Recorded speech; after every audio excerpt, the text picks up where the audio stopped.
नमस्कार, इन्फिनिटी अकॅडमीच्या या नवीन व्हिडिओमध्ये तुम्हा सर्वांचे स्वागत आहे। तर लातूर जिल्ह्याची अंगणवाडी भरतीची जाहिरात जी आहे तर ती आलेली, कोणत्या ठिकाणी किती जागा रिक्त आहेत, कशा पद्धतीने तुम्हाला अर्ज करायचे, अर्जासोबत कोणकोणते कागदपत्र जोडायचे याविषयीची संपूर्ण माहिती तुम्हाला आजच्या या व्हिडिओमध्ये मिळणार आहे। म्हणून तुम्ही हा व्हिडिओ शेवटपर्यंत पूर्ण बघितलाच पाहिजे। बघा, ही लातूर जिल्ह्याची जाहिरात आहे। अंगणवाडी सेविका मदतनीस पदभरती जाहिरात प्रकटन, जिल्हा लातूर। तर ही लातूरची जाहिरात आपल्याला जी आहे तर ती इथं बघायला मिळते आहे।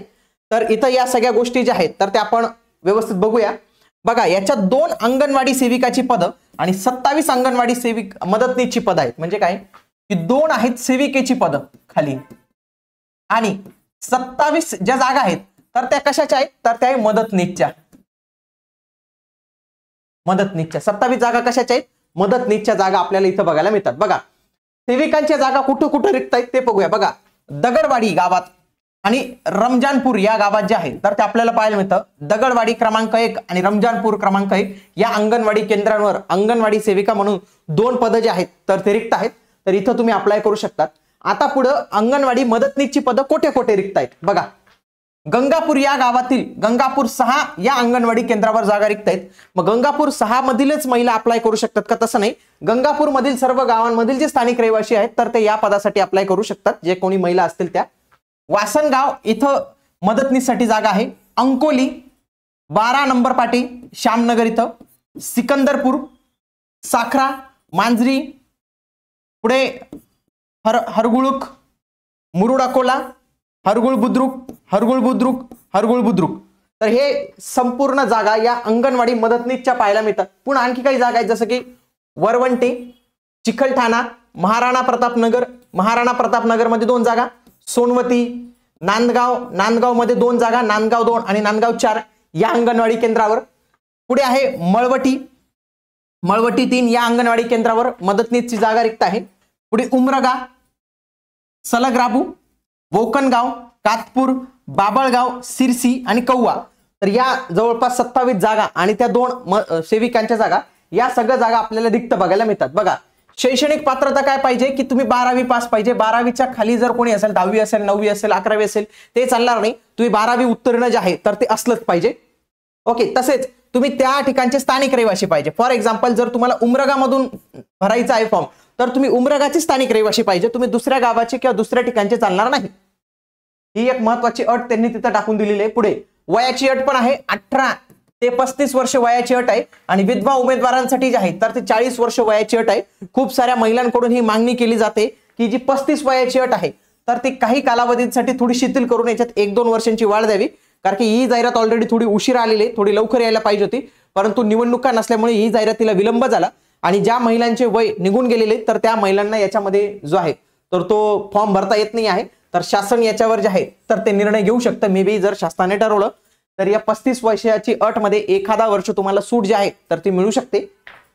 पुढे लहान कुटुंब प्रतिज्ञापत्र पाहिजे, याच्यासाठी 2 पेक्षा कमी मुलं असलेलेच महिला जे आहेत तर ते अप्लाय करू शकतात, हे इथं महत्त्वाची अट आहे। पुढे तुम्हाला इथं भाषेचं ज्ञान असलं पाहिजे, म्हणजे मराठी भाषा असली पाहिजे आणि जे कोणी म्हणजे अल्पसंख्याक भागातील असेल, समजा उर्दू स्पीकिंग एरियामधील जर एखादी अंगणवाडी असेल तर तिथे तुमचा 12वी मध्ये लक्षात घ्या उर्दू हा विषय पाहिजे आणि 10वी मध्ये मराठी हा विषय पाहिजे, तरच तुम्ही तिथं अप्लाय जे आहे तर ते तिथं करू शकतात, हे महत्त्वाची अट आहे। आणि विधवा असल्यास तुम्हाला प्रमाणपत्र जे आहे तर ते सादर करावं लागेल, घोषणापत्र असतं तर ते पण सादर करावं लागतं, ते फॉर्म सोबतच येतं, पण या फॉर्मला तुम्हाला तुमच्या पतीचं मृत्यू प्रमाणपत्र जोडावं लागतं। पुढे उमेदवार अनाथ असल्यास त्याच्याकडे अनाथ सर्टिफिकेट असावं।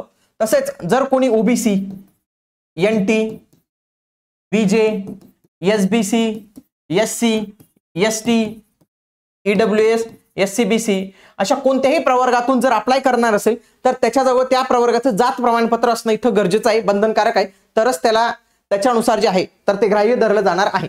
आलं लक्षात?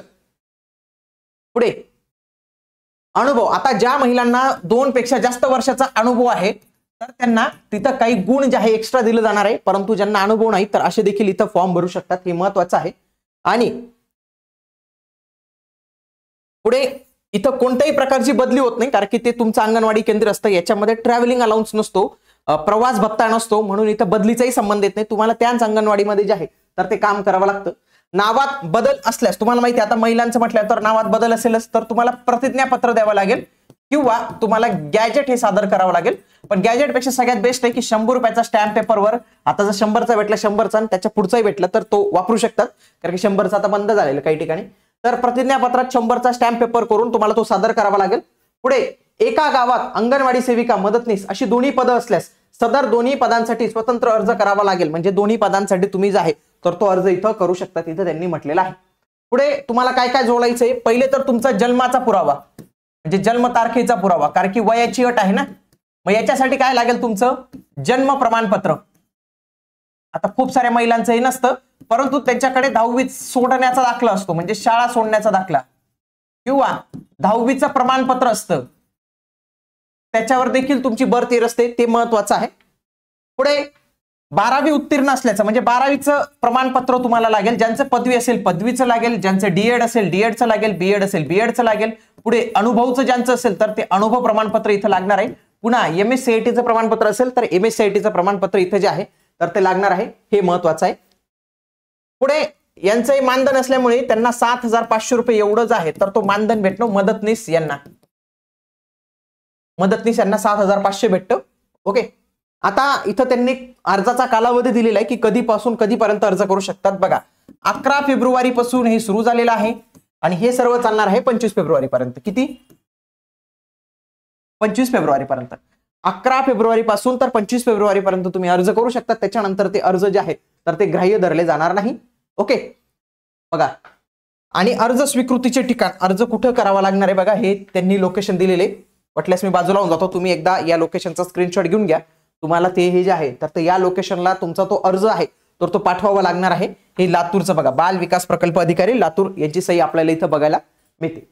तर अशा पद्धतीने आपण ही संपूर्ण माहिती जाणून घेतली. अंगणवाडी भरतीविषयी काही अपडेट असेल ना तर तुम्हाला याच चॅनलवर मिळणार आहे.